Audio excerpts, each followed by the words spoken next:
নানা নাটকীয়তা ভরা বাংলাদেশ ক্রিকেট বোর্ড বিসিবি পরিচালনা পরিষদের নির্বাচনের ফল প্রকাশ করেছে নির্বাচন কমিশনার।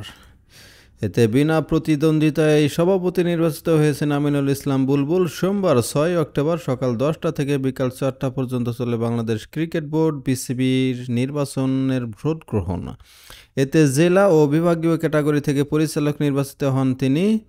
পরে সভাপতি পদেও নির্বাচনে জয়লাভ করেছেন জাতীয় ক্রিকেট দলের সাবেক এই অধিনায়ক।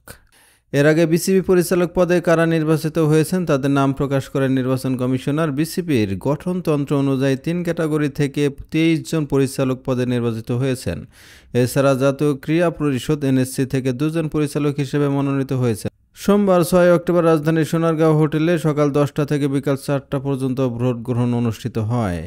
ক্যাটাগরি ১ থেকে নির্বাচিত হয়েছেন যারা: ঢাকা বিভাগ থেকে নাজমুল আবেদিন ফাহিম ও আমিনুল ইসলাম বুলবুল, চট্টগ্রাম বিভাগ থেকে আহসান ইকবাল চৌধুরী ও আসিফ আকবর, খুলনা বিভাগ থেকে আব্দুর রাজ্জাক ও জুলফিকার আলী, বরিশাল বিভাগ থেকে সাখাওয়াত হোসেন, সিলেট বিভাগ থেকে রাহাত শামস, রাজশাহী বিভাগ থেকে মুখলিসুর রহমান ও রংপুর বিভাগ থেকে হাসানুজ্জামান নির্বাচিত হয়েছেন। ক্যাটাগরি ২ বা ঢাকার ক্লাব ক্যাটাগরি থেকে ১২ জন বিসিবি পরিচালক নির্বাচিত হয়েছেন। তারা হলেন: ইশতিয়াক সাদেক, শানিয়ান তানিম, মেহরাব আলম চৌধুরী, ফারুক আহমেদ, আমজাদ হোসেন, মকসিদুল কামাল, মঞ্জুরুল আলম, আদনান রহমান দীপন, আবুল বাশার শিপলু, ইফতেখার রহমান মিঠু, ফয়জুর রহমান ও নাজমুল ইসলাম।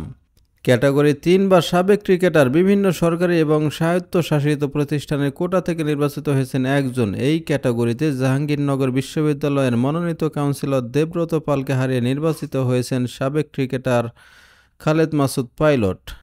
এনএসসি জাতীয় ক্রীড়া পরিষদ এনএসসি থেকে নির্বাচিত হয়েছেন এম ইসাহাক হাসান ও ইয়াসির মোহাম্মদ ফয়সাল আশিক।